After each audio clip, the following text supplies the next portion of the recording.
అయితే మీరు వ్యక్తిగతంగా చూస్తే మీరు ఆపరేషన్ చేయించుకున్నారు, పిల్లలు పుట్టకుండా అన్న మాట అంటున్నారు. అంటే అప్పుడు బాధ అంటే మీ చుట్టాలు కానీ తెలిసిన వాళ్ళు, మేడం గారు, మీ భార్య గారు ఉంటే పిల్లలు ఉండాలండి, ఎందుకు వద్దు ఆపరేషన్, అలాగే అనలేదండి వాళ్ళు? ఎవ్వరు మా కుటుంబం ఎక్కడ కలుస్తారు, కలవలేదు కదా నేను.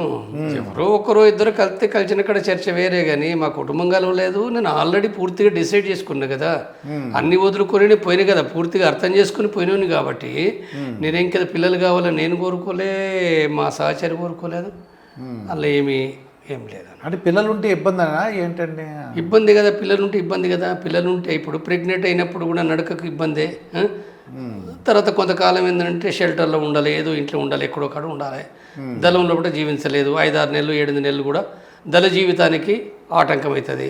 రెండవది ఏంటంటే కన్న తర్వాత కూడా సాధాలి కదా, ఎవరు సాధాలి అంటే ఇప్పుడు తల్లి సాధలేదు కదా, తల్లి 3 నెలలు 4 నెలలు ఉంటుంది, మరి మిగిలిన కాలం అంతా ఎవరు చదవాలి?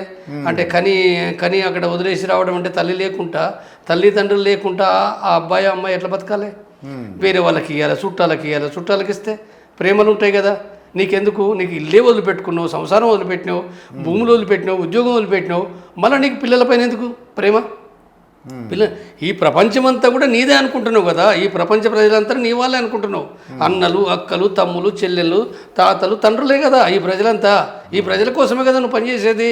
ప్రజల కోసం పనిచేసేది అనుకున్నప్పుడు మళ్ళీ నీకు పిల్లల గ్యాస్ ఎందుకు, తల్లి గ్యాస్ ఎందుకు, నీకేం అవసరం? ఇది కరెక్ట్ కాదు కదా. అయితే ఎవరైనా ఒకరో ఇద్దరో ఉంటారు, మనం ఎంత చెప్పినా కానీ ఏంటంటే డెమోక్రాటిక్గా చెప్తారు, ఎవరిపైన ఇక్కడ కట్టుబాట్లు ఏం లేవు, నియంతృత్వం ఏం లేదు.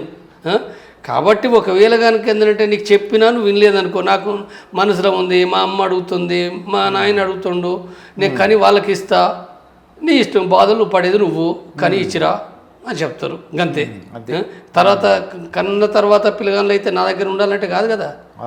కాబట్టి అట్లా ఉన్నారు 95 మంది 99 మంది ఆపరేషన్ చేసుకున్నారు. ఒక్కరో ఇద్దరు కన్నోళ్ళు ఉన్నారు, పాటలు కూడా కన్నోళ్ళు ఉన్నారు. కన్నంత మాత్రమే వాళ్ళని ఏదో చాలా తీవ్రమైన తప్పు చేసినా నేను చూడదు, అందరికీ గౌరవిస్తుంది. పడే బాధలు వాళ్ళది కదా అది.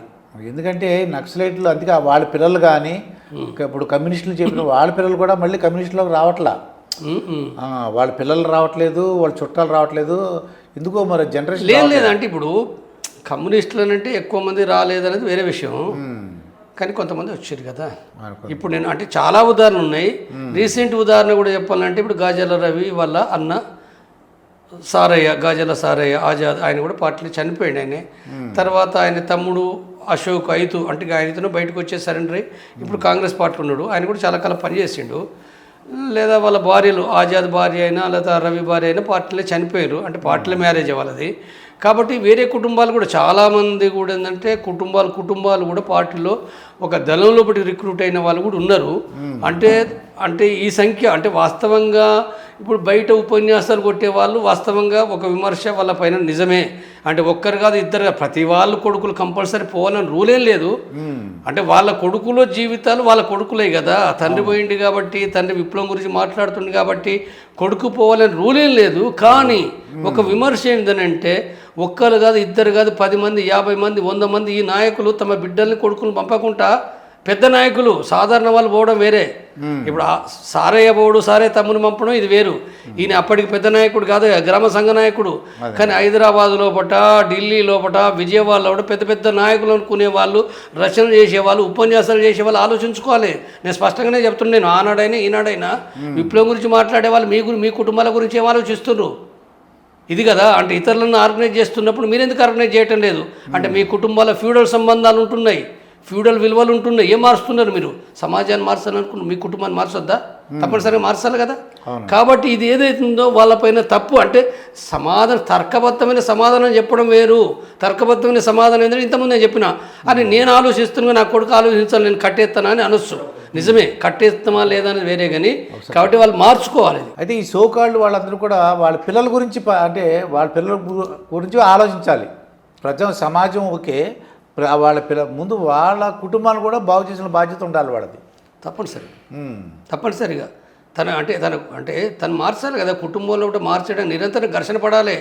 ఆయన భార్య ఇంటలేదు, కొడుకు ఇంటలేదు అంటే మరి నువ్వు మార్చడానికి కృషి చేయాలి కదా, వేరు పద్ధతిలో చేతే బలవంతంగా ఏమి చేయలేము, బలవంతంగా ఎవరినేం చేయలేము. కానీ ఎట్లా మార్చాలో కూడా నువ్వు కృషి చేయాలి. అది అది అది అర్థం చేసుకోకపోతే ఇంకా సమాజం ఇంకెవరిని మార్చగలుగుతావు నువ్వెవరిని మార్చగలుగుతావు. కాబట్టి ఇది తప్ప అయితే అంటే దీన్ని యాంత్రికంగా తీసుకోవద్దు, కానీ ఆ ప్రయత్నం అనేది చెయ్యాలనేది నేను చెప్తున్నాను. ఇదండి జంపన్న గారితో జరిగిన ఇంటర్వ్యూ. మరొక ఇంటర్వ్యూతో మీ ముందుంటాను. మీ మాస్టర్ దుర్గా ప్రసాద్. నమస్కారం సార్. నమస్తే.